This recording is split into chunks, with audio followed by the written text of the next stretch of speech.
Assalamualaikum warahmatullahi wabarakatuh. Kembali lagi di channel aku, Gumara TV. Oke teman-teman, jadi di video kali ini aku bakal bahas mengenai gerak lurus beraturan.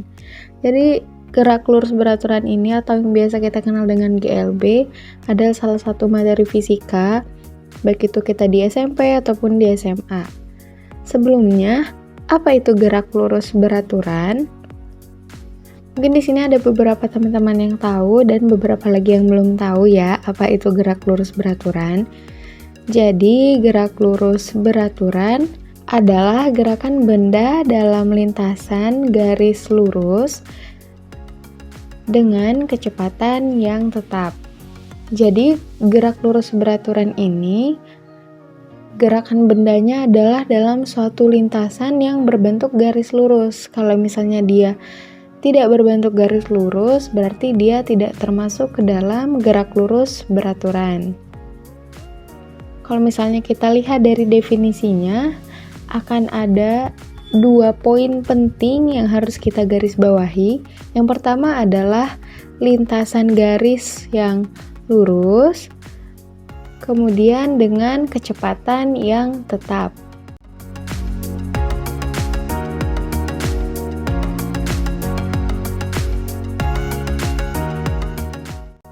Oleh sebab itu, suatu benda dikatakan melakukan gerak lurus beraturan atau GLB ini apabila dia melintasi suatu garis yang lurus dan dengan kecepatan yang tetap.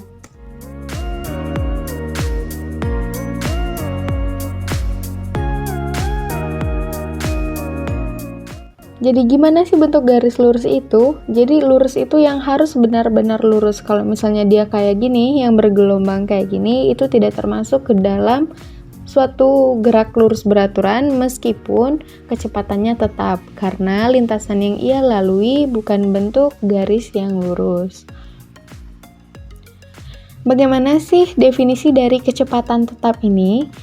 Jadi kecepatan tetap itu kecepatan ketika ia di awal, kecepatan dia di tengah perjalanan, hingga kecepatan di akhir itu sama. Jadi tidak ada perbedaan kecepatan dari awal mula dia bergerak sampai akhir dia bergerak. Oke, di sini ada grafik yang menunjukkan hubungan antara kecepatan dan waktu.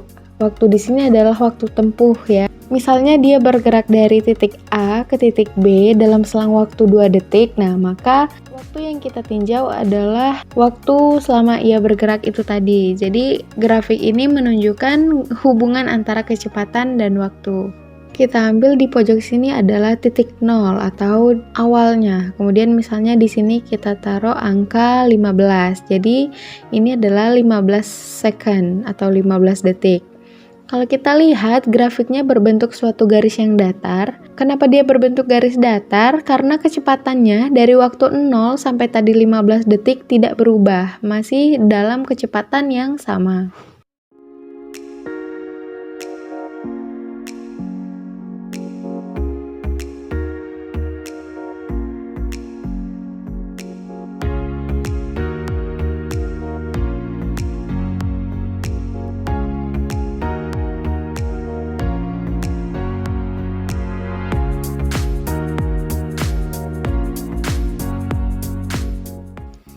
Jadi, kecepatan tidak mengalami perubahan sama sekali dari waktu awal hingga akhir, sehingga grafik hubungan antara kecepatan dan waktu bisa digambarkan dengan sebuah garis yang lurus.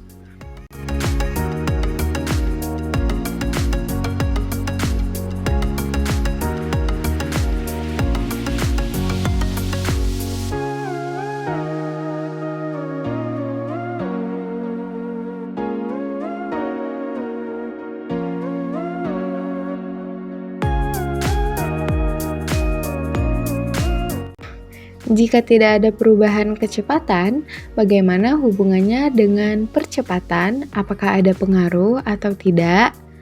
Kita bakal bahas di slide selanjutnya.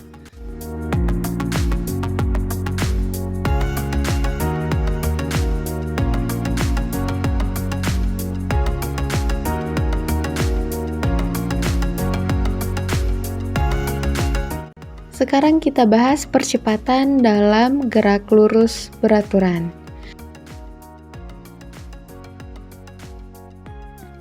Jadi, seperti yang kita ketahui bahwa percepatan adalah perubahan kecepatan dari suatu waktu ke waktu yang lain. Jadi, misalnya pada waktu 1 second, kecepatannya adalah 20 meter per second. Sedangkan ketika waktu 10 detik atau 10 second, kecepatannya berubah menjadi 10 meter per second. Berarti ada perubahan terhadap kecepatannya.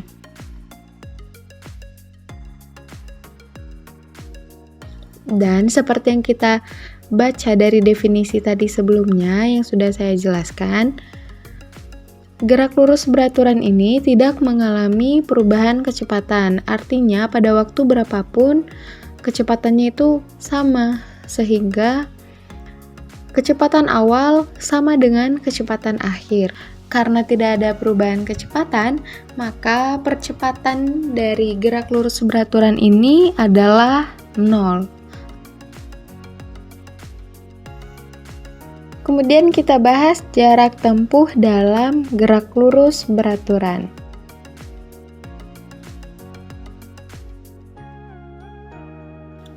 Karena tidak ada perubahan kecepatan, maka jarak yang ditempuh benda dengan gerak lurus beraturan ini akan selalu sama setiap satu satuan waktu.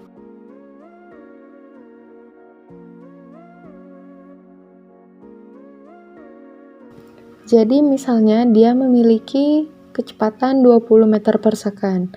Ketika dia melakukan pergerakan selama 1 second atau 1 detik, maka dia akan melewati jarak sejauh 20 meter. Nah, begitu juga ketika ia sudah berjalan dalam waktu 1 menit kemudian. Misalnya dia jalan pada detik ke-61, maka jarak yang ia tempuh dari mulai detik 60 sampai ke 61 tadi tetap sejauh 20 meter karena kecepatan yang ia gunakan ketika bergerak itu selalu sama. Makanya misalnya kita ambil di sini ada 3 titik, misalnya kita anggap itu adalah 1 detik, kemudian 2 detik dan 3 detik. Kita tahu jarak yang ditempuh itu adalah daerah yang diarsir di bawah grafik. Kalau misalnya kita tarik garis lurus, maka itu akan menunjukkan luas yang sama. Untuk mencari jarak tempuh di gerak lurus beraturan, kita bisa menggunakan rumus S sama dengan V kali T. Misalnya di sini kita anggap T adalah 1 detik atau 1 second.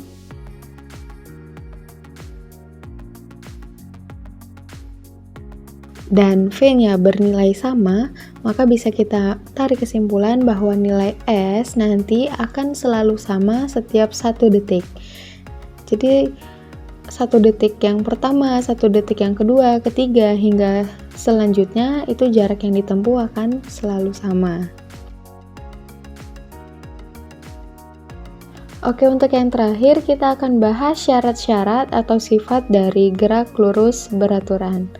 Untuk yang pertama, seperti definisinya tadi, bahwa gerak lurus beraturan itu bergerak pada suatu lintasan yang lurus. Jadi bentuknya lurus. Kalau misalnya dia bengkok atau melingkar, itu nanti tinjauannya akan berbeda. Kemudian untuk yang nomor 2, kecepatan awal sama dengan kecepatan akhir. Sebenarnya bukan hanya kecepatan awal dan akhir, tetapi selama perjalanan pergerakan benda tersebut itu juga kecepatannya sama. Atau misalnya bisa kita lambangkan V1 sama dengan V2.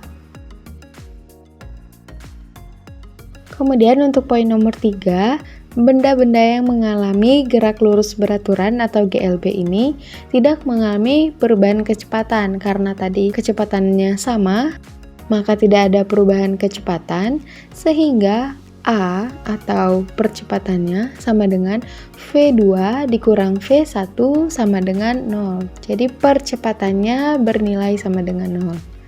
Dan untuk poin yang keempat, jarak tempuh per satu satuan waktu itu akan selalu sama. seperti rumusnya tadi yang sudah kita bahas, di mana S sama dengan V kali T.